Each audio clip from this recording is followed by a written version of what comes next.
you're doing these days, or it's now obviously your Hawaii exploits, but you're still coaching? Where are you based?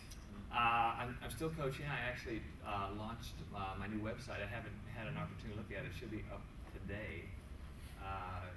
It's just davescottinc.com, and hopefully it'll be nice. I've been, I paid a lot of money for it.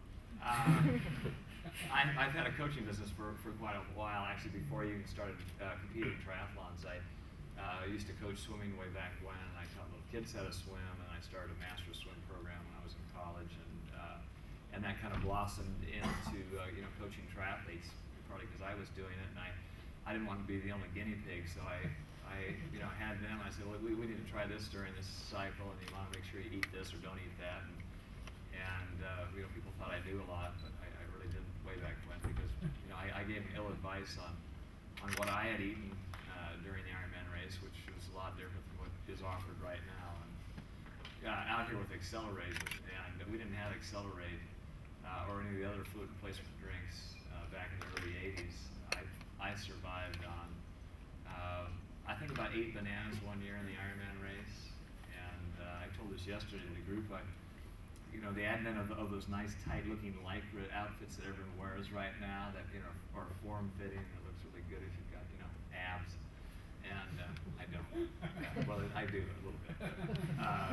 The ones we wore in the 80s, it was just this real saggy garment. And so as you go through that, 60 miles, 70 miles, you're pouring water and Gatorade over the top of your head, and everything gets saturated. I had 6 or 7 bananas in my back pocket, and those Lycra shirts would stretch about 4 times the length.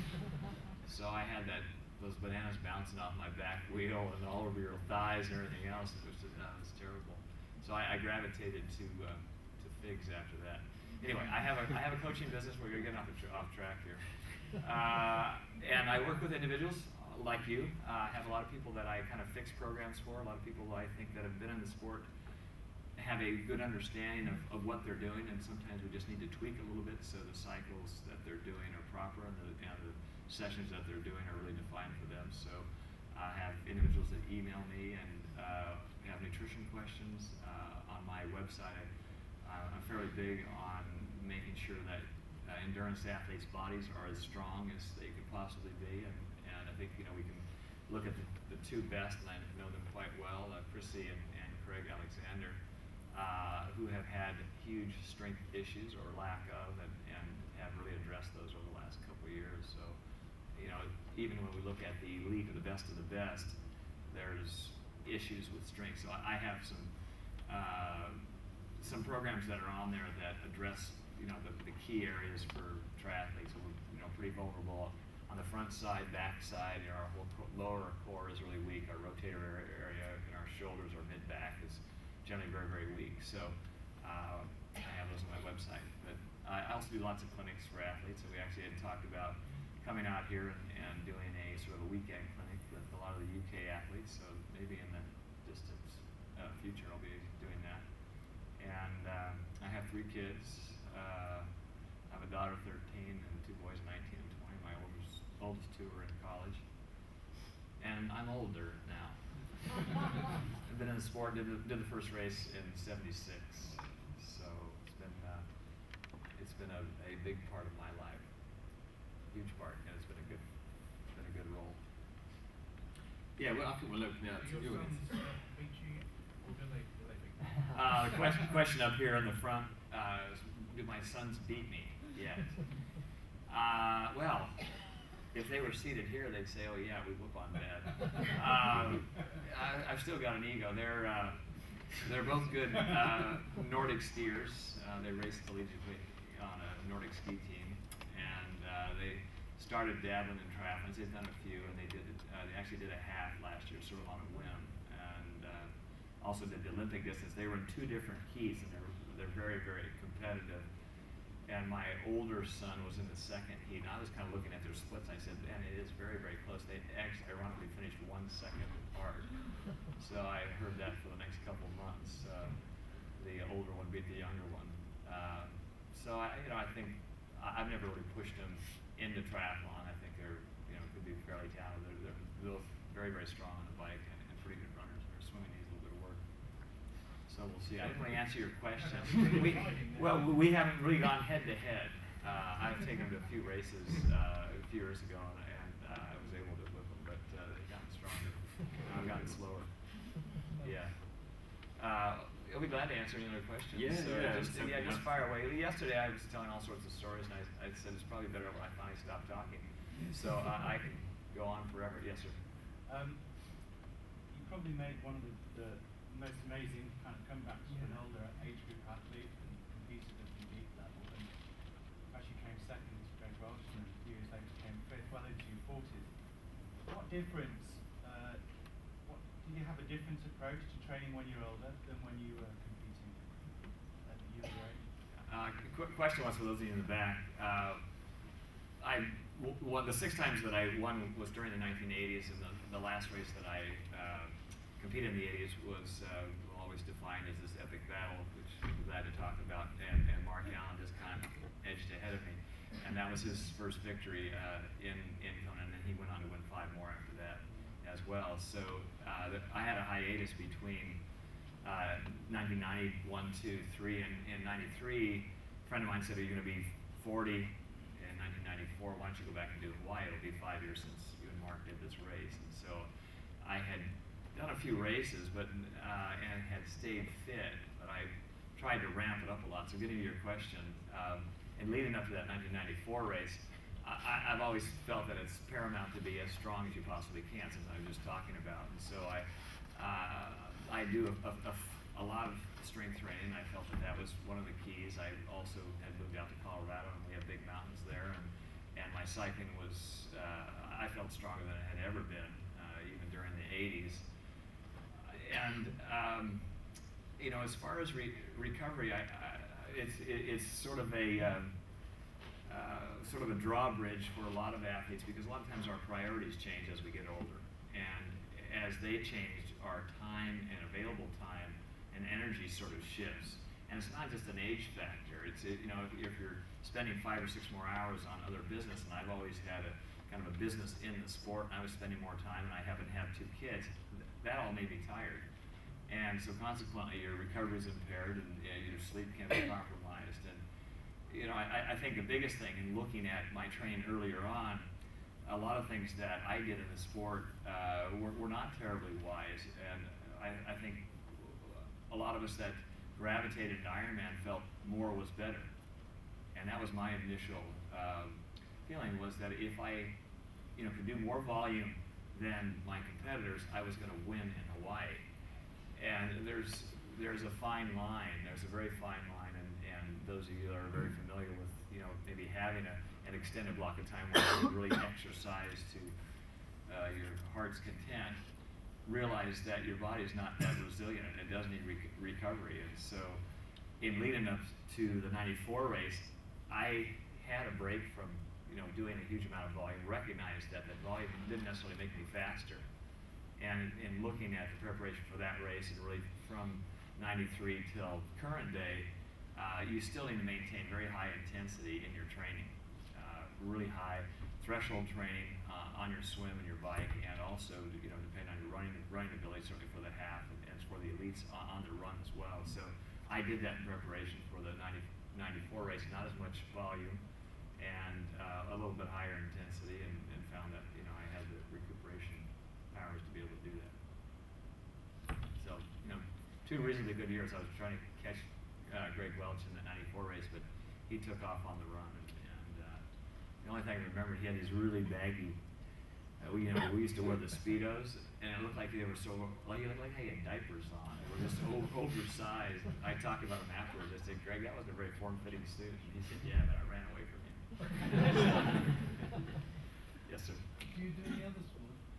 Do I do any other sports? Not competitively, but just do you? Yeah, I was kind of a jack of all trades. And when I was growing up, I actually played water polo, and when I was in high school and college, and used to have a 12 handicap in golf when I was 13 or 14. But it's been a long break. I haven't played tennis, but I think sort of the same philosophy I've had with my kids. They can do lots of different things, and I never was singularly focused on one activity. Triathlon, again, really started in the mid to late 70s, and the first race that I did was in 1976 in San Francisco.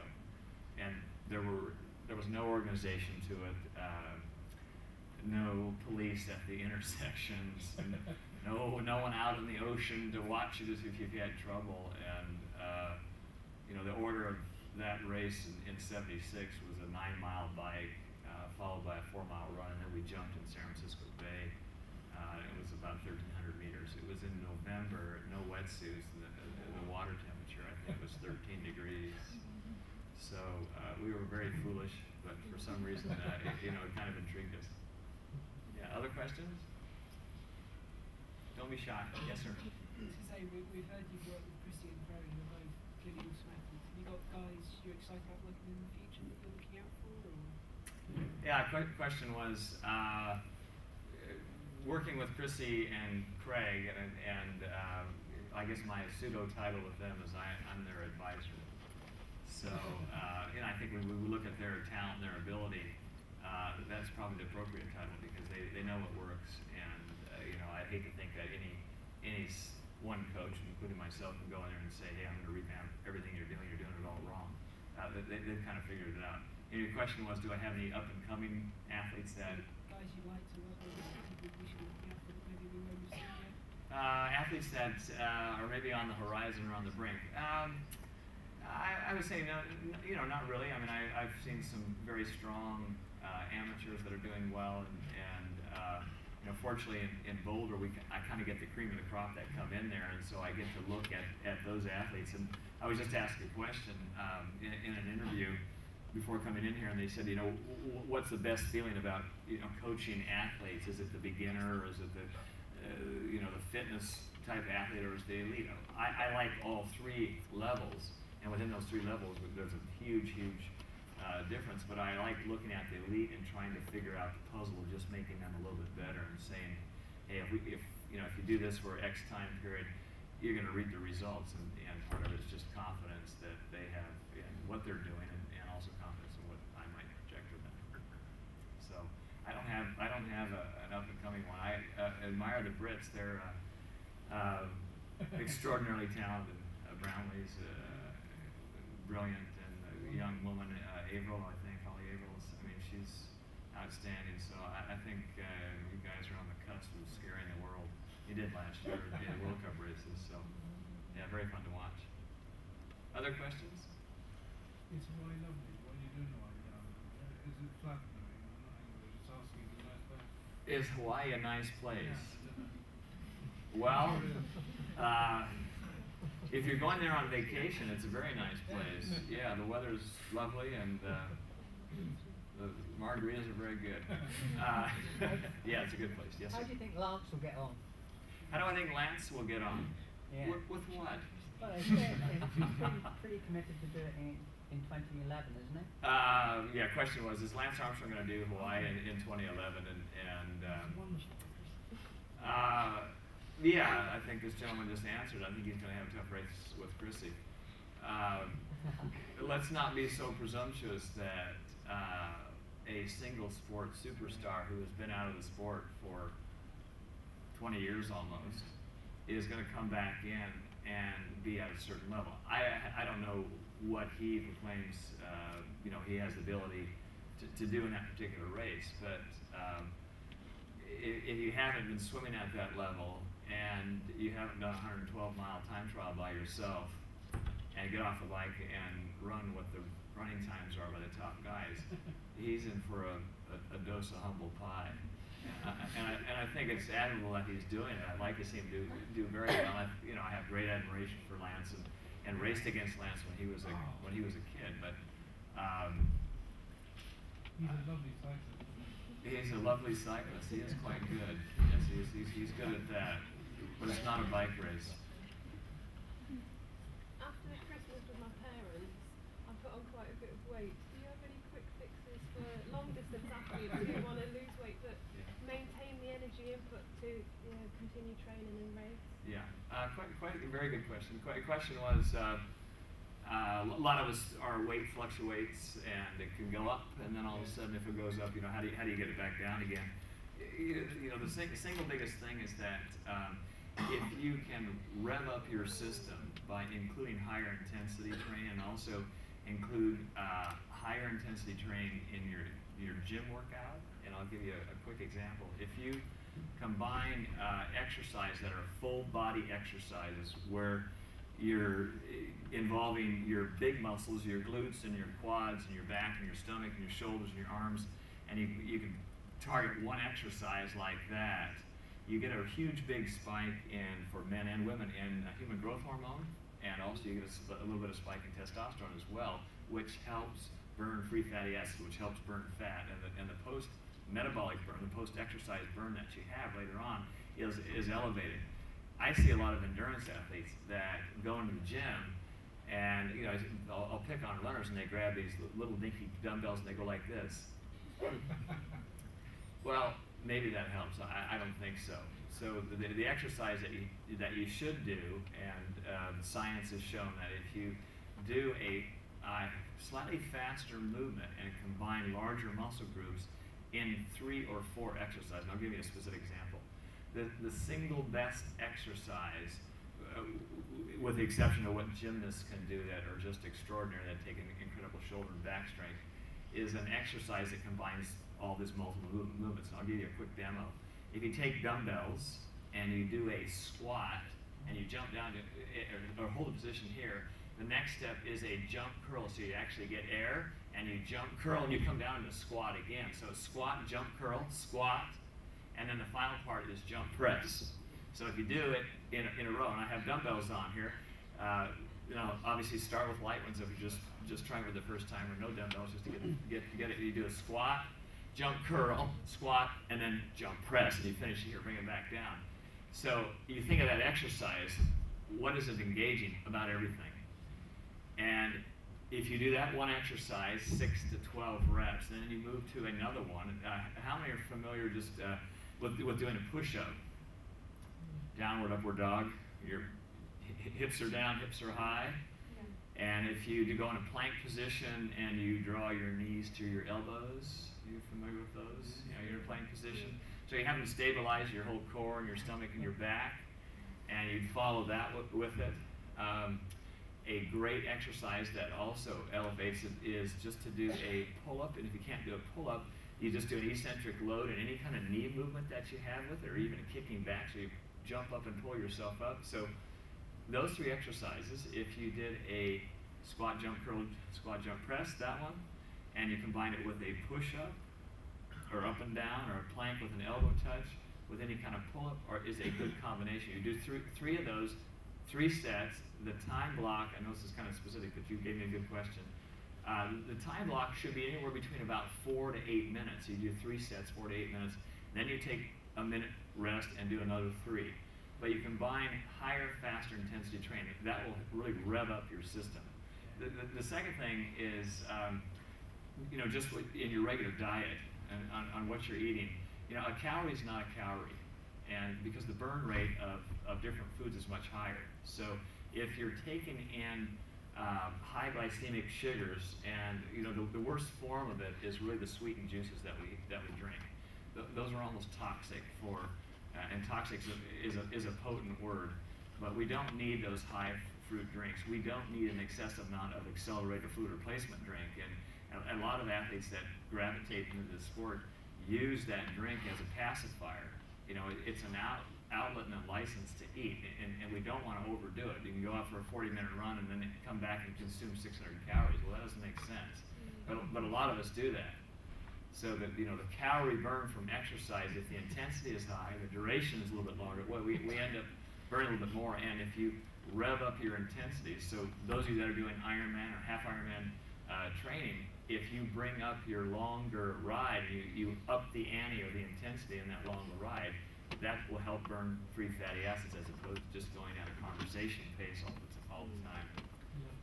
So your question is sort of multifaceted, but that's a couple things that you can try. The other thing is if you take the number of calories or the percentage of calories that you're eating during the day, and you spread out those calories so that you're eating breakfast, making sure that you're eating breakfast, and then you have a mid-morning snack, and that mid-morning snack should include protein and complex carbohydrates and also fat, and then have lunch and then a mid-afternoon snack so that you don't have this urge and you're not compelled to overeat at dinner.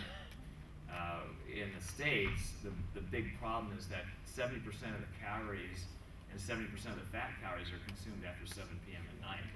And I would guess that there's a fairly close parallel over here in the UK with that as well. So that might help to shift those calories. Other questions? Yes, sir? Do you think there's an over-reliance now on technology from the point of view of heart rate monitors, power meters on bikes, etc.? In the early days, it seemed that you did it on field. The times don't seem to be getting faster. Question was, is there an overuse of all the technological gadgets that are out there, heart rate monitors and power meters and speedometers and whatever else you can tap into your system? I'll say yes and no. I think they're great training tools. You know, you look at a power meter, it's a fabulous training tool. Heart rate monitor, you can, if you use that with a power meter and you're also looking at speed and your perceived exertion, boy, you've got the whole package, and it's good to integrate all those. You know, one of the areas that I think we can get in trouble is that you become so dependent or reliant on it. And typically in a race, if you're used to a certain heart rate or a power output, as you prepare for that race, typically your work output, if you hit it right on as far as your taper, can go up 3 or 5% higher than it's ever been at the same perceived exertion or workload. In other words, you can work 10 to 15 watts higher than what you have been working. So I think there is kind of a problem in the races when you're out on your own and you're time trialing by yourself. It's on the bike or you're out on the run, and you don't have all those gadgets, and you don't have that entourage of people around you, and then all of a sudden you have to rely solely on how do I feel? You know, how do I feel today? And if you're not cued in to those markers, you know, what's your breathing rate? How do your upper traps feel? You're relaxing your low back. Are you shaking out your hands? How do my feet feel when they land? What are my quads doing right now? You sort of use that self-talk to get through those flat stages. And you know, in any race that I did, we didn't have those tools early on. The heart rate monitor actually was developed over here at CIC, and I remember when I came over here 20 odd years ago, I was looking at the heart rate monitor. You know, it looked like a Bible. You know, it was so big and bulky, and they said, "Oh, wear this thing." I don't wear that thing. Now they're very refined and they work nicely. They're beautiful, but I feel that in a lot of the racing that we did in the 80s, it was really all based on your perceived exertion, based on your workload during exercise. So there's a fine mix that I think should be incorporated. Other questions? Yes. In terms of the sort of nutrition for a race strategy, what are you advising clients right now? Say that again. Sorry, in terms of the race strategy and the nutrition that you advise people to take longer distances, particularly, I appreciate every athlete's different, but yeah. Is there sort of general trends that you try and map out with clients? Question was nutrition strategy, particularly in the longer races. You know, is there one? Well, there's no blanket statement, but the single biggest problem that I get from emails from athletes is I had GI troubles. I could feel my stomach feeling kind of funny on the bike, and when I got off on the run, wow, gravity took over, and I felt dreadful. Things were sloshing up and down, or my legs felt like wood. You know, they were totally catatonic. They were shut down, and you've got this big bolus of food in your stomach. The simple answer to that is you ate too much, and you ate too much too soon. And the blanket statement sort of across the board that I look at is, well, to try to figure out what athletes have consumed the night before, the morning of, what their timing was, and then how quickly they took in calories and at what volume, particularly on the bike. We can get away with it on the bike because you're in a static position, so your stomach's, you know, fairly comfortable. A lot of us can take in more calories, but the telltale sign is whether or not you're able to finish at an equal or faster pace at the end of a Ironman race, right? And a half is not necessarily a good test because our liver glycogen stores for most of us, aren't depleted in a half Ironman. We need to go to that 5 to 6 to 7 hour time period, and then we run into trouble. And you can see the drop off in obviously times between the half and the full. So don't overconsume when you exit out of the transition area in T1. And in a lot of the races that I have watched, I see people finish the swim. Yes, you burn those calories, but we have a huge calorie bank, a huge calorie source of muscle and liver glycogen, free fatty acids, protein, blood sugar that's in our system already. And it's good to release some of that water. So when we get out on the bike, one steadfast rule that I have is allow your breathing rate, allow your sweat rate to come up so that you lose some water. Don't take anything in for about 10 to 15, sometimes 20 minutes into that bike, even on a half or a full Ironman, until you've lost some of that water, and then introduce it slowly. And the second rule is, if you're taking in food replacement drink, which should be your first choice of your food that you're taking in, it shouldn't be something solid. The amount that you take in that first hour should be about 15 to 20% of your total calories burned, and each hour after that typically fall in about 22% up to 33%. So let me use real numbers. If your calorie burn on an average, we're all different in here. The single biggest factor is not body weight, it's intensity. The faster you go, the more calories you burn. So on an average, let's say we burn about 700 calories an hour on the bike. In that first hour, if you're taking 15 to 20% of that, 20% of 700 is 175 calories. It's not a lot of calories. You don't replace a calorie burn for a calorie replaced. And I always get questions about athletes. They say, stomach issues, so-and-so. Well, how much did you eat? I had one guy that was just the most phenomenal story I'd ever heard.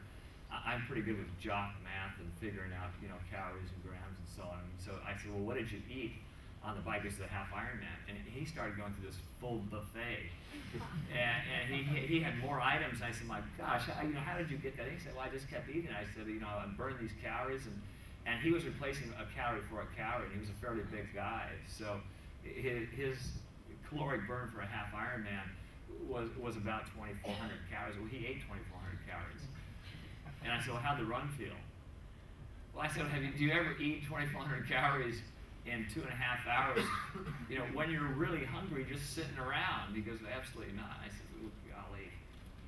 It was disastrous. He said I couldn't move. I said, really? Race over. So those are a couple hints. Yeah. Did I answer that? Yeah. Okay. Tell me about Colorado. Is it lovely different? I'm going to hit one in the back here just for a second. We'll talk about Colorado. I know you're not. We'll get you. Other questions? Yes, sir. Despite all the advances in nutrition and technology that you talked a bit about, am I right in thinking that the winning times in Hawaii haven't changed a lot since the time you were racing with people? Yes, and the question is? Is there anything that triathletes today are kind of missing from their own nations, perhaps that you had in that period?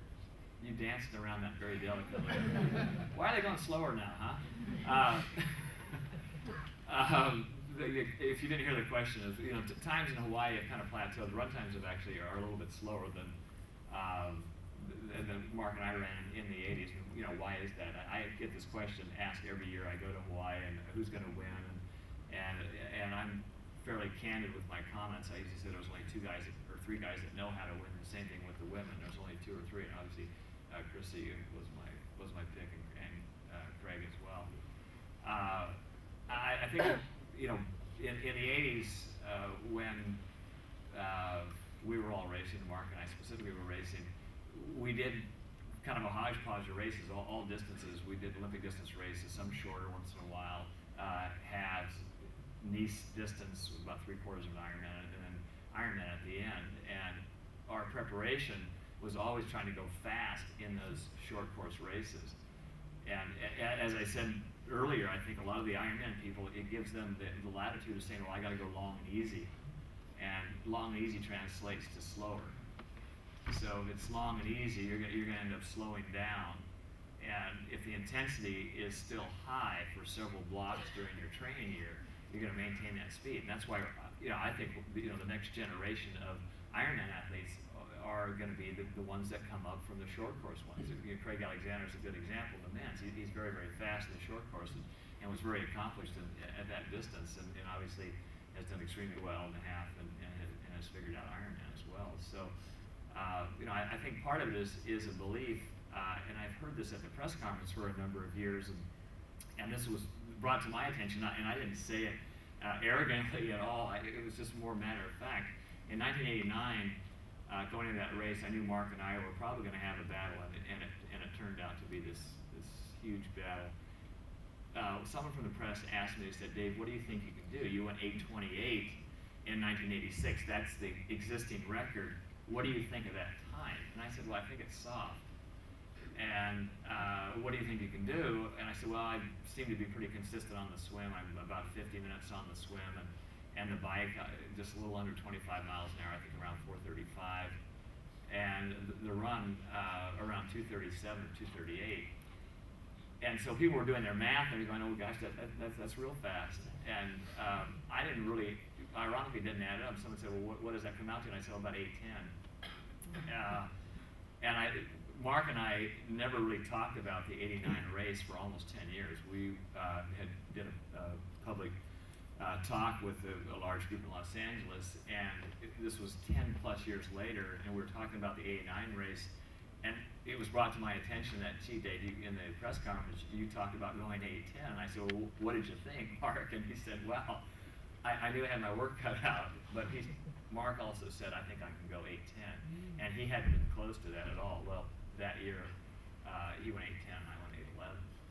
So I think it was, to answer your question, it was, we believed that we were capable of doing it, and it wasn't just surviving the run, or gosh, I wish I could run at under 250. I wish I could run. It was, I think we were just more matter of fact. You know, I know I can run, you know, 240 on a pretty good day, and that particular year in '89, we didn't have the chip timing, but our actual run times included the second transition. Mark's run time was 2:38 high, and mine was 2:39. So it's down in record books as 40 and 41, I think. Yes, sir. Do you think in modern sort of Ironman racing, people are not go from the gun? People are kind of worried about letting their competitors get away from you, so they're swimming together, pacing each other, or not drafting, but not wanting to let anybody escape on the bike with pacing. That then comes down to foot race. It's almost kind of people aren't going saying, right, I want to lay it on the line from the moment they jump in the water and get the most out of it, because they're worried about letting Macca disappear on the bike. Or Chris Laso kind of go for it this year. Yeah, run down. Question was, if I understand it, you know, have people kind of fall into this sort of vacuum that you know, I've got to stay up with the group, or I'm not going to be bold enough to step out of that group if I feel good. And I've certainly seen this in Hawaii, both on the men's and the women's side. It's more prevalent on the men's side, where there's a group of 10 or 12 of them that stick together on the bike, and just the nature of, you know, the refereeing right now and the nervousness that the athletes have, a lot of them at times it's like an accordion. One moves faster, the other one moves up, and then they start to bunch up, and so there's some soft pedaling to try to get this gap. And in the 80s, we were able to fan out a little bit, so you always recognize who was the strongest cyclist. You get to the hill, and if you got to the hill and you said, that's my strength, you'll make a move, and all of a sudden someone's off the back and they're gone. And they don't allow that latitude in Hawaii, which has taken away really that individuality, and I think the ability for a lot of the athletes that don't have the confidence just to say, hey, I've got to really push the bike because I'm not a great runner, or I want to put a big ache in those competitors' legs, so that when we get to the run, it's a good equalizer. And I think that's, you know, unfortunately, that's kind of what has evolved. You know, the talent on the bike is deeper, and there's a group that I don't think really want to win. They like riding in that group, and I've mentioned it several times here, the irony is in the first mile of the run, it's over with. They're already off the back. 1 mile in the run, and half the field can't run a 6:30 mile. Well, they're not doing the homework on the bike, and they're certainly not doing it on the run. Yes? I was wondering if Chris McCormack could have started the marathon a bit slower, do you think he could have held on to the run? The question was, if Chris McCormack started off a little bit slower on the run, could he have held up? I think Chris's issue this year is that he's a great athlete, is that he had GI issues, and I don't know exactly what hit him, but he had such a problem that he had to slow down. It was not due to his pace, and I think for the top guys, and Chris is one of the guys that when people ask who are the favorites, you have to put Chris McCormick in there. I mean, he's tenacious, he knows how to win, and he and Craig, I think, are not going to be able to go as slowly as they did on the run this year and think that they're going to win the race. They're going to be pressed by other people as well. So I don't think Chris's issue was that he was going too fast at the beginning. For some reason, and I don't really know, he had GI trouble, but he ironically was able to rally and come back a little bit in that last 12K and moved up to 4th place. But for him, that doesn't mean anything. Yeah. Other questions? Yes. Racing at this level obviously requires a lot of mental strength. Do you have any tips on how to improve or increase your mental strength? Yeah, your question's a good one. How do you improve your mental strength, your mental strategy? Any tips to be mentally more tenacious? I think that's a tough one. It kind of comes back to the gentleman's question on using gadgets and gadgets. When we become reliant on the technology, that quite often dictates whether or not you're mentally tough. Well, on days you feel good and your power meter says this, or your heart rate says that, or your speed says this, you get all that positive reinforcement. But if you take all that stuff off and you're out there and you have to again rely on your perceived exertion, you come back to that the innate tunes in your body that say, can I override this? And how do I do that? There isn't any race that the great athletes have won that they fly. That's an airplane taking off. Yeah, don't do that again, James. My head's just coming around from last night's post-party. I lost my train of thought. Yeah, mental strategy. Yeah, that was unnerving. So a lot of times when you're by yourself like that, you do to start cueing that positive mental outlook. Is that if you look at the most simplistic things, how do I feel, and then start defining that. And I just kind of alluded to how you go through that physical checklist. You start from typically with your face, and you work down, and you really are definitive about relaxing your face, relaxing your cheeks, relaxing your ears, your neck, your shoulders, your traps, relaxing your lats. You go all the way down through your whole body, and then when you still feel as though you're aching, sometimes if you just take a look at it, and I've told this to athletes before, my legs really ached on the ride, and they hurt so bad on this one section. What happened? I had to slow way down. My question to them is, did you look at your legs? Did you actually look at your legs? Because if you glance down at them and look at them, you're sort of doing this self-talk, and it allows you to say, all right, I can see my muscles, now just relax a little bit, put the energy in, make that circle a little more elliptical so it doesn't feel like a square, and I'm mashing it each time I'm going down. And all of a sudden you're just concentrating just on your quad and your glute, and you're thinking, okay, I'll just make it a little bit smoother for about 50 meters. And once I get up to that tree, all right, that feels a little bit better, and now 50 meters turns into 1K, and that turns into 4 miles, and then all of a sudden you get to those bad patches. Breathing is another one.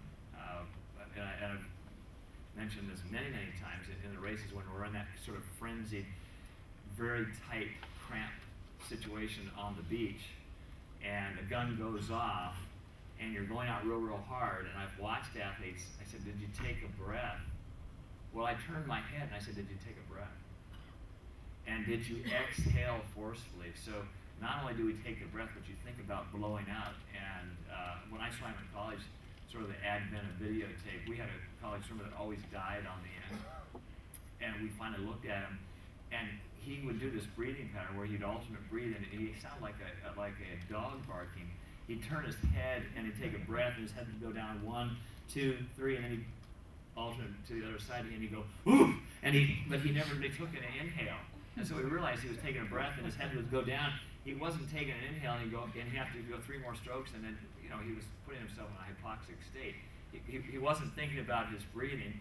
He didn't even do it on the other side. He was told to alternate breathe, but he was so awkward doing it, so he ended up taking 6 strokes and then taking a breath. Well, of course he was going to die.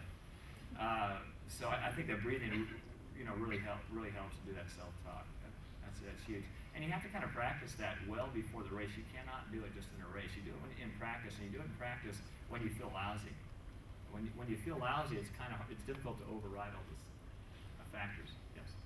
I've heard the phrase a lot recently in terms of cycling efficiency and cycling power, about really getting the glutes firing on the bike. Can you talk a little bit about the relationship between glutes, hamstrings, quads in a powerful cycling action? Yeah, you're getting a lot of technical questions. This is good.